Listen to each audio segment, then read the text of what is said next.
नमस्कार। शुरुआत करते हैं बड़ी खबर के साथ जो देहरादून से है, जहां पर सट्टे के खिलाफ बड़ी कार्रवाई की गई है। ऑनलाइन सट्टे के खिलाफ ये बड़ी कार्रवाई हुई है। आईपीएल में सट्टे की सूचना पर छापेमारी की गई और छापेमारी में 20 लाख रुपए बरामद किए गए हैं। पुलिस ने 3 लोगों को हिरासत में लिया है। शहर कोतवाली इलाके का यह मामला है। बड़ी खबर हम आपको देहरादून से बता रहे हैं, जहां पर यह बड़ी कार्रवाई की गई है। संवाददाता सत्येंद्र हमारे साथ जुड़ चुके हैं। सत्येंद्र, क्या जानकारी इस कार्रवाई को लेकर? अमित, देर रात पुलिस को मुखबिर की सूचना पर पुलिस को ये बड़ी कार्रवाई की है, जिसमें पुलिस को करीब 20 लाख रुपए अभी तक बरामद किए गए हैं।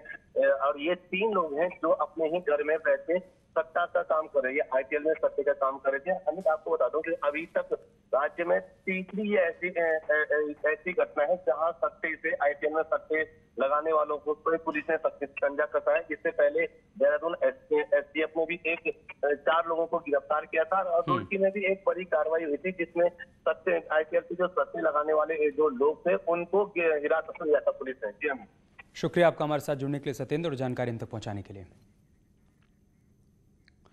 और कल ऐसा ही मामला रुड़की के मंगलौर कोतवाली क्षेत्र में सामने आया था, जहां पुलिस ने मुखबिर की सूचना पर नहर पटरी के पास आईपीएल मैच पर सट्टा लगाते हुए 2 सटोरियों को गिरफ्तार किया था, जिनके पास से 2,09,000 रुपए सहित 3 मोबाइल फोन, 5 नए सिम कार्ड, 1 एटीएम और कार बरामद की गई थी। पकड़े गए आरोपी मंगलौर इलाके के रहने वाले हैं। वहीं पुलिस फिलहाल दोनों आरोपियों से पूछताछ कर रही है और गैंग में शामिल बाकी सदस्यों की तलाश की जा रही है।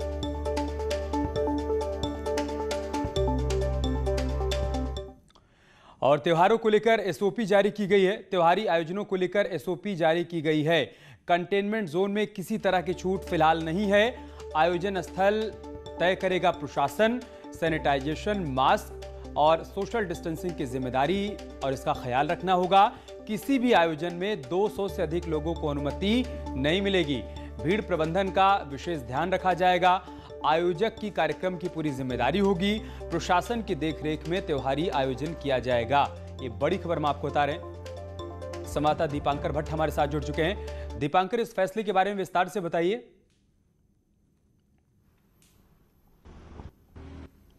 अमित, कल देर शाम एसओपी जारी हुई, जिसमें यह कहा गया है कि जो अब त्योहारी सीजन आ रहा है, जिसमें खास तौर पर नवरात्र है, जिसमें दशहरा है, जिसमें रामलीलाओं का आयोजन है या फिर दीपावली तक, यहां पर छूट रहेगी अलग अलग तरीके से। कंटेनमेंट जोन में किसी तरह के आयोजन की, किसी त्योहार का फिलहाल जो बड़ा आयोजन होता है वो नहीं हो पाएगा, लेकिन उसके अलावा बाकी जगहों पर आयोजन हो सकेगा। लेकिन किस जगह पर होना है ये पहले प्रशासन को बताना होगा। आयोजक को कितने लोग उसमें रहेंगे ये बताना होगा। 200 लोगों की परमिट की गई है शासन की तरफ से कि 200 लोग रह सकते हैं, लेकिन उन्हें सोशल डिस्टेंसिंग के नियम फॉलो करने होंगे, मास्क लगाने होंगे, सैनिटाइजेशन उसी जगह का होना जरूरी है। लेकिन सबसे बड़ा सवाल यह है अमित कि सचिवालय में तमाम पाबंदियां लगाई गई हैं। कोई बाहर का व्यक्ति वहां एंट्री नहीं कर सकता। मीडिया का एंट्री पर वहां बैन है। बावजूद इसके वहां कोरोना फैल रहा है, यानी कोरोना का खतरा अभी कम नहीं हुआ है। ऐसे में आप पब्लिक गैदरिंग के लिए भले ही 200 का नंबर की आप छूट दे रहे हो, लेकिन उस जगह पे जिम्मेदारी कौन लेगा? अगर वहां पे कोरोना संक्रमण फैलता है तो आयोजक जिम्मेदार होगा, प्रशासन नहीं। सवाल तो यही है दीपांकर ना, सवाल यही है कि एक तरफ तो कोरोना के केस बढ़ रहे हैं, आपने एसओपी जारी कर दिया, उससे कोरोना के केस कम थोड़ी ना हो जाएंगे। उसको लेकर क्या प्लान है सरकार का?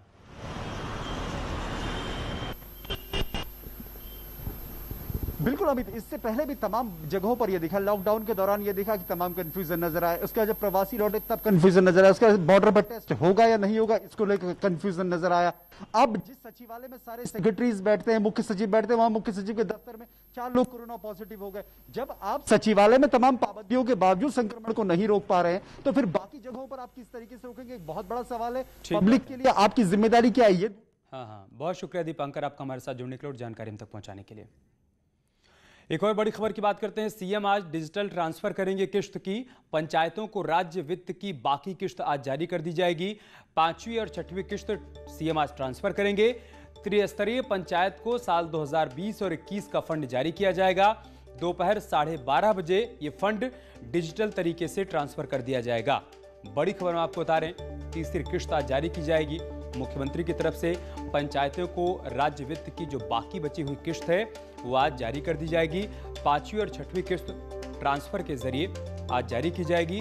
त्रिस्तरीय पंचायत को साल 2020 और 21 का ये फंड आज जारी कर दिया जाएगा। बताया जा रहा है कि दोपहर 12:30 बजे यानी अब से 2 घंटे बाद डिजिटल तरीके से ये किश्त ट्रांसफर की जाएगी।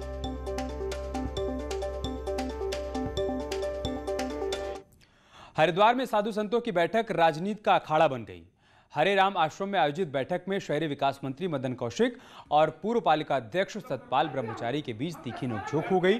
दोनों ने एक दूसरे पर हरिद्वार में विकास विरोधी होने का आरोप तक लगा दिया। दरअसल कुछ दिनों पहले उत्तराखंड प्रदूषण नियंत्रण बोर्ड द्वारा हरिद्वार के कई आश्रम और मठों को एसटीपी लगाने का नोटिस जारी किया गया था, जिसके विरोध में बैठक आयोजित की गई थी। सरकार है, हाँ। मंत्री जी ने काम किया है, हम ये थोड़ी करे नहीं किया है, लेकिन उसको योजनाबद्ध तरीके से करते, मतलब आपके सामने शहर की दुर्दशा कोई भी आप जान सकते हैं। ठीक है, विकास के काम में थोड़ा टाइम लगता है। नहीं, वो तो देखिए, सतपाल जी तो मेरे भाई है, छोटे भाई होंगे, बड़े तो नहीं है, लेकिन ये जिस पार्टी में सारा देश खा गई वो, बस मैं कुछ नहीं कहना चाहता। सतपाल जी अच्छे आदमी है, मेरे साथ पहले भाजपा में थे, अभी दोबारा भाजपा में आएंगे। और अब खबर देहरादून से, जहां पर अपर मुख्य सचिव मनीषा पंवार द्वारा चार्ज नहीं लेने पर मंत्री रेखा आर्य का बयान सामने आया है। रेखा आर्य ने कहा है कि सचिव की जिम्मेदारी देखना मुख्यमंत्री का काम है। चार्ज कौन लेगा, क्यों नहीं ले रहा है, ये मुख्यमंत्री देखेंगे। मैं एक जनप्रतिनिधि हूं और जनता के लिए काम करना है, मैं बस वही कर रही हूं।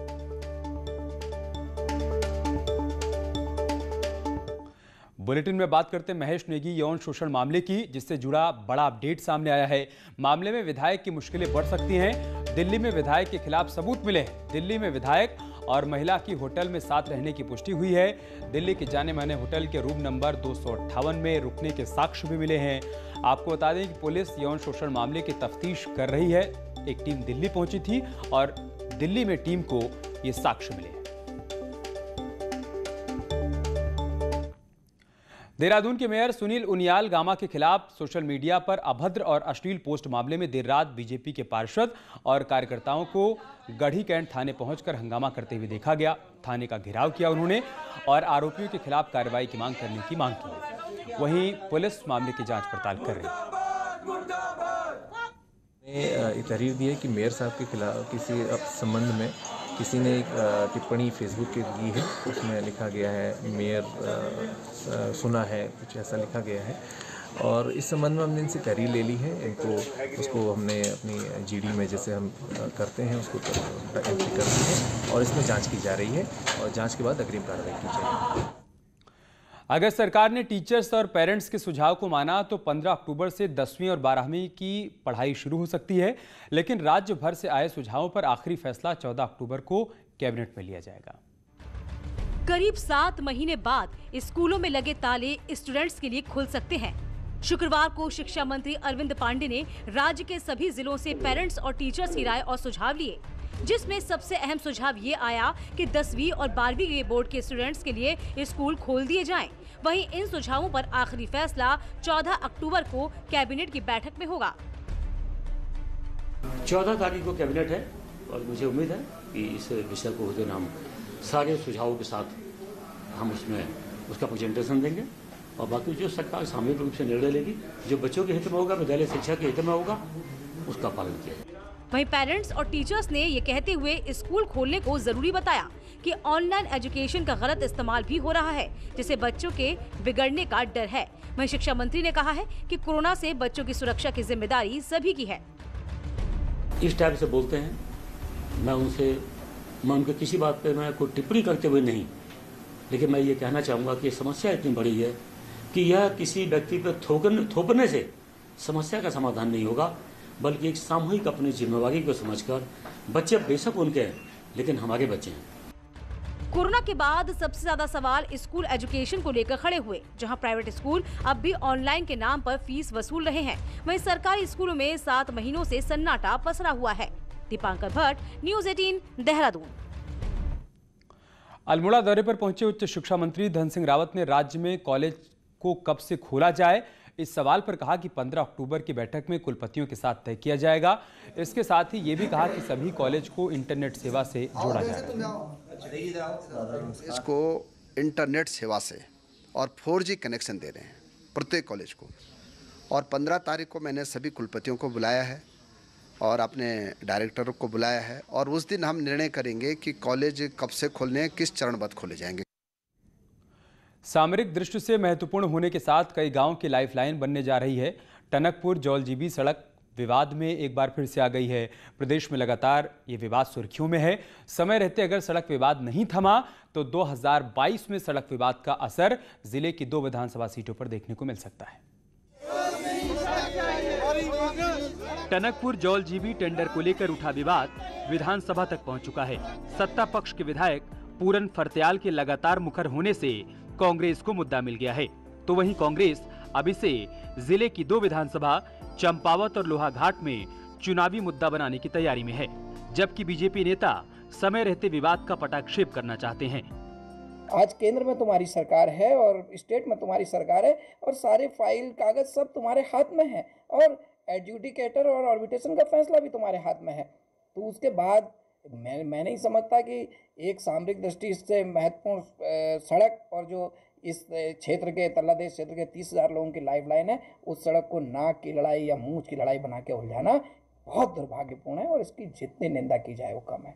इसमें सामरिक दृष्टिकोण की ये सड़क है, भारत सरकार की सड़क है, भारत सरकार ने स्वीकृति दी है और जहाँ तक इसके विवाद का सवाल है, इस विवाद का तो माननीय मुख्यमंत्री जी के हस्तक्षेप के बाद इसके विवाद का स्वतः ही समाधान हो चुका है और विवाद है ही नहीं अब। और जहाँ तक क्षेत्रीय जनता अगर विवाद की बात करती है या कोई ऐसी बात करती है तो उनके बीच में भारतीय जनता पार्टी के पदाधिकारी जाकर उनकी बातों को सुनेंगे और उसको सॉल्व करेंगे।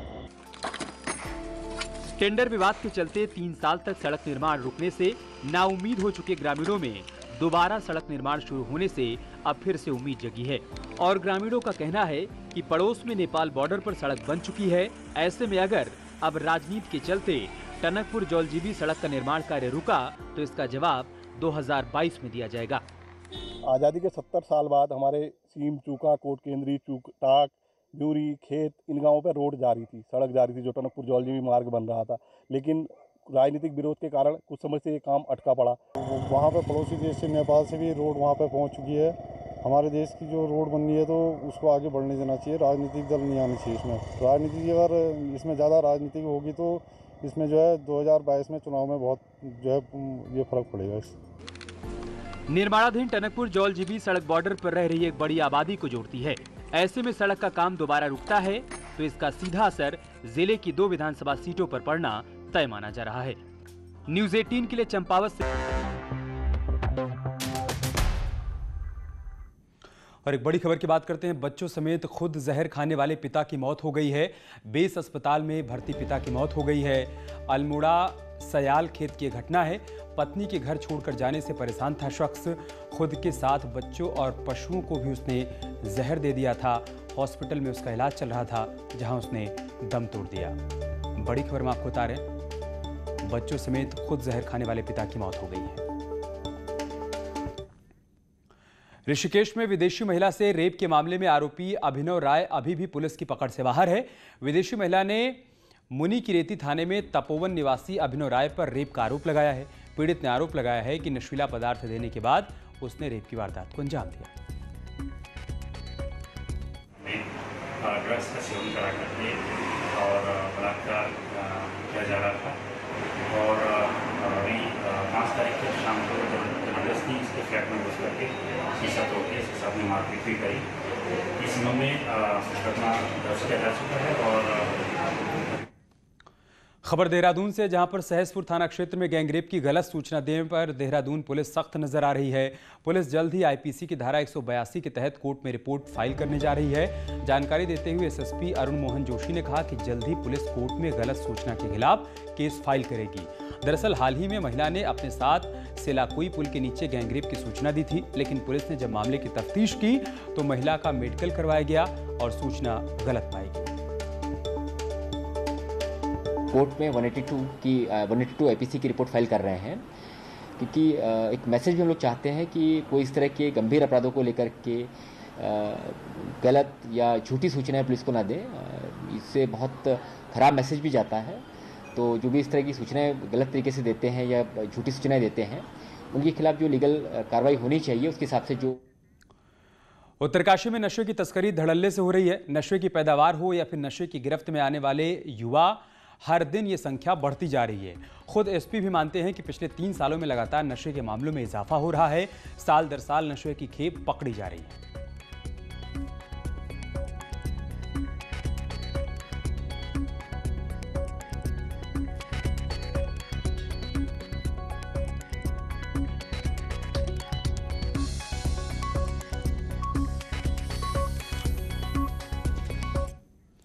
सिखों के पवित्र तीर्थ स्थल हेमकुंड साहिब के कपाट शनिवार को शीतकाल के लिए बंद कर दिए जाएंगे।